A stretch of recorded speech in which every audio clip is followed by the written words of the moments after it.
Hi, I'm Pastor Matt Kirk from Christ Church, Jacksonville, Anglican. And what we're going to be doing is a set of Lenten devotionals where we are going to walk through the life of Christ. We're actually going to start even before he was born, because remember, Jesus did not come into existence when he was born in a manger in that beautiful town of Bethlehem. He is the pre-incarnate Christ, meaning that he always was the Son of God, even before he took on human flesh. And so what we're going to do is each weekday, I'm going to be sending out a devotional for each of us, and they're only going to be about 3 to 4 minutes or so long, but to help us stay focused on the discipline of Lent. I know it'll be beneficial to me, and I'm hoping it will benefit many of you also.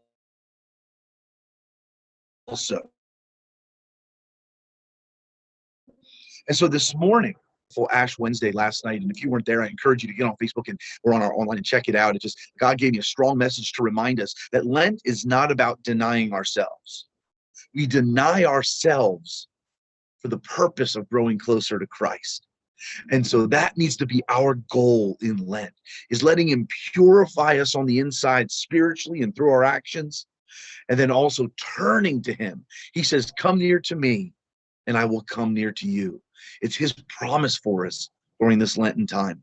And so we're going to start looking at the pre-incarnate Christ, who he always has been. And we're going to look at Isaiah chapter 9. And it's a familiar verse to some of us. It starts off in verse 6. For to us a child is born, and to us a son has been given. The us is all of humanity. Jesus' offer of love and salvation is offered to all of humanity, no matter what our background, no matter what our race, tribe, age, no matter who we are, it's offered to us. And we're told that he will be given a set of names. He always has been the wonderful counselor.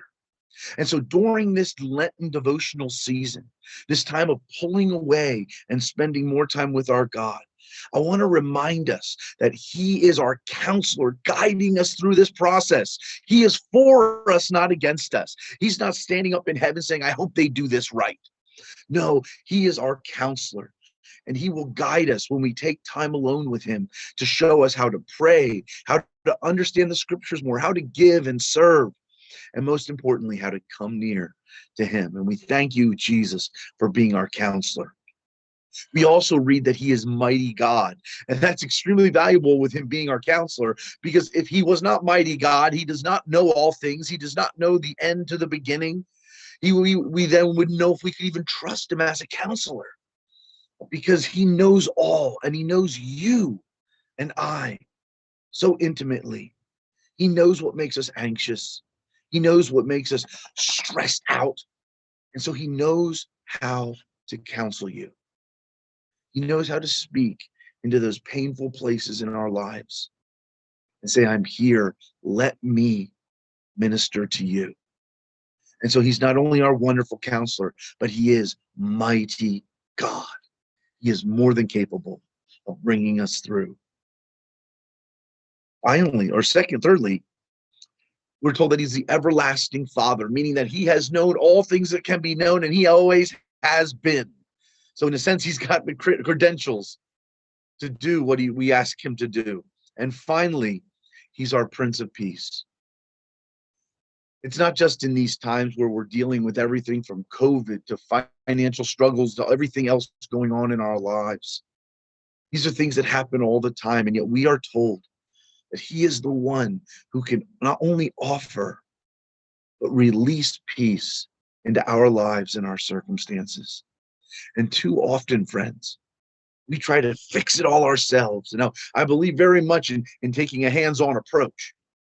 The hands-on approach needs to be guided and empowered by the one who is our peace, so we can trust him in all circumstances. And so as we open up this Lenten study, remember he's our counselor. He is mighty and able to fulfill all that all that he asks of us. He's always been as the everlasting Father, and he is your peace. I look forward next week to starting with the birth of Christ and tomorrow, moving on with the birth of Christ. And as we walk through Jesus's life, we're going to discover more and more of his character and who he is and who he wants to be to us. Thank you for taking a few minutes out of your daily schedule to spend time with me.